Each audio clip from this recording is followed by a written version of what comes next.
Le gros problème déjà, c'est la culture. Parce que bon, le phénomène Daesh, ça n'est que la duplication de ce qu'on a vu sous d'autres formes avec les Brigades Rouges. Y avait un auteur dans les années 70 qui s'appelait Sanguinetti. Et il a écrit un petit opuscule qui s'appelle « Du terrorisme et de l'État ». Et il montre que le terrorisme présuppose l'inculture totale.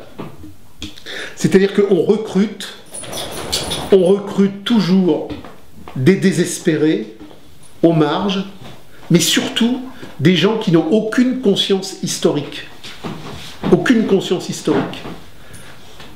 Et donc, à partir de là, une des tâches essentielles, c'est effectivement de faire comprendre aux gens tout le travail qu'avait fait Debord sur le terrorisme en Italie, en montrant que les Brigades Rouges chez l'État, parce que Daesh chez l'État du gouvernement mondial, mais les Brigades Rouges, Aldo Moro a été assassiné par l'État italien.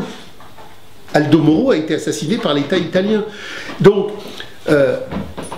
chaque fois qu'il y a une communion illusoire étatique dans ces grandes messes aliénatoires qu'organisent les ministères, il faut rappeler aux gens la réalité de notre histoire. Moi, je sais que dans les quelques textes que j'ai fait circuler, je rappelle toute l'histoire des attentats anarchistes au début du siècle. C'est-à-dire, vous aviez des tas de types qui arrivaient à Paris, des ouvriers maçons, des ouvriers charpentiers, et dans une désespérance qui n'avait pas justement ce sens critique, la police créait des réseaux.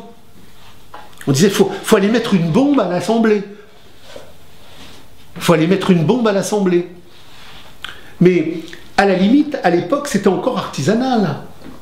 Parce qu'aujourd'hui, avec le contrôle télématique, cybernétique mondial, même le type le plus débile, il comprend que si tous nos portables sont sur écoute, les Mera et les Koulibaly n'étaient pas simplement sur écoute, mais ils étaient sur pré-écoute, et ils étaient sur pré-écoute. C'est-à-dire que ce que montre Marx dans le Capital, c'est qu'on va arriver à un moment donné où la démocratie cybernétique du capital est la forme totalitaire absolue, ce qu'a montré aussi Orwell. C'est-à-dire qu'aujourd'hui, tout est su. C'est-à-dire que le type le plus isolé dans un recoin paumé, dans une cave lamentable, il est sous contrôle. Et toute activité est sous contrôle. Il n'y a qu'une activité qui ne peut pas être sous contrôle, c'est l'automouvement radical du prolétariat. Parce que quand vous avez 20 couillons dans un café qui veulent créer le parti et l'avant-garde, ils ont dans cette culte narcissique de la participation historique, ils se sont autoproclamés comme les plus en avance. Bon, ils sont 20 dans un café. Il y a 3 mecs des services. Et 3 mecs des services qui vont pouvoir les manipuler. Mais quand vous avez en 68, d'un seul coup, des millions de grévistes qui n'obéissent à personne et qui avancent avec fracas sur le terrain de la radicalité. Alors ça a échoué parce que les conditions historiques ne permettaient pas. Mais quand vous avez 10 millions de personnes en mouvement de conscience radicale, eux, ils ne sont pas infiltrables. La seule chose qui ne soit pas infiltrable, c'est le mouvement de l'auto-émancipation qui n'obéit à aucun parti. Par contre, n'importe quel secte, n'importe quel parti, n'importe quel sous-parti, il est déjà sous contrôle.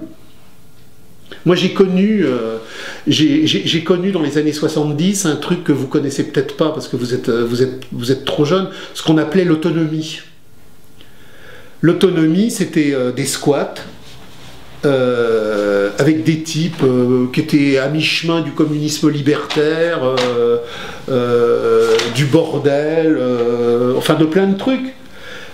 On a appris que dans chaque squat, la plupart des groupes étaient non seulement infiltrés, mais que c'était les infiltrés qui dirigeaient le groupe.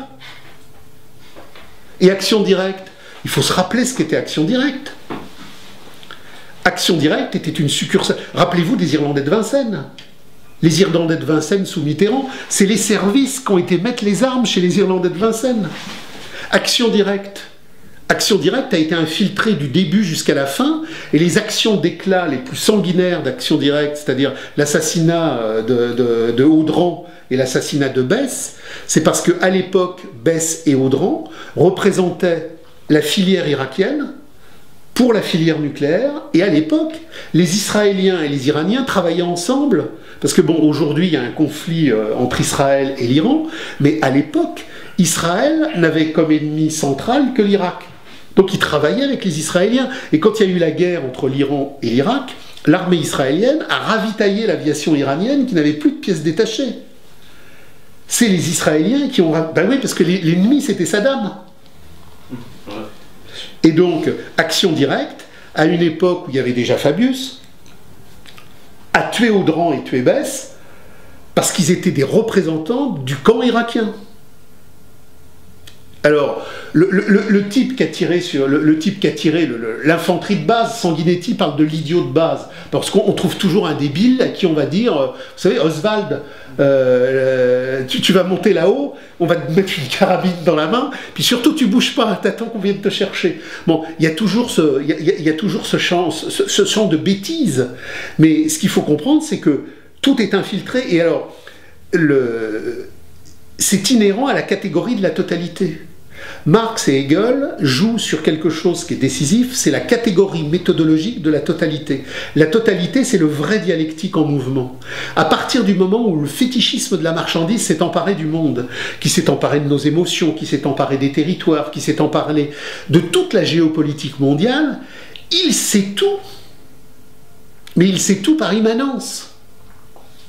Donc aujourd'hui, tout ce qui se met en mouvement comme force productive de l'aliénation terroriste, quel que soit le niveau, est une production aliénatoire des forces productives de l'aliénation capitaliste. Et la première chose à faire sur le terrain de la radicalité, c'est ce qu'a fait Debord dans les commentaires sur la société du spectacle. Il a été un des phares au moment de la stratégie italienne de la tension pour dire tout le carnaval étatique et médiatique du terrorisme est une imposture, et pour renouer avec la critique radicale contre le capitalisme, il faut commencer par dénoncer ce gigantesque mensonge qui est la restructuration. Le terrorisme est la restructuration du capital dans son chaos universel.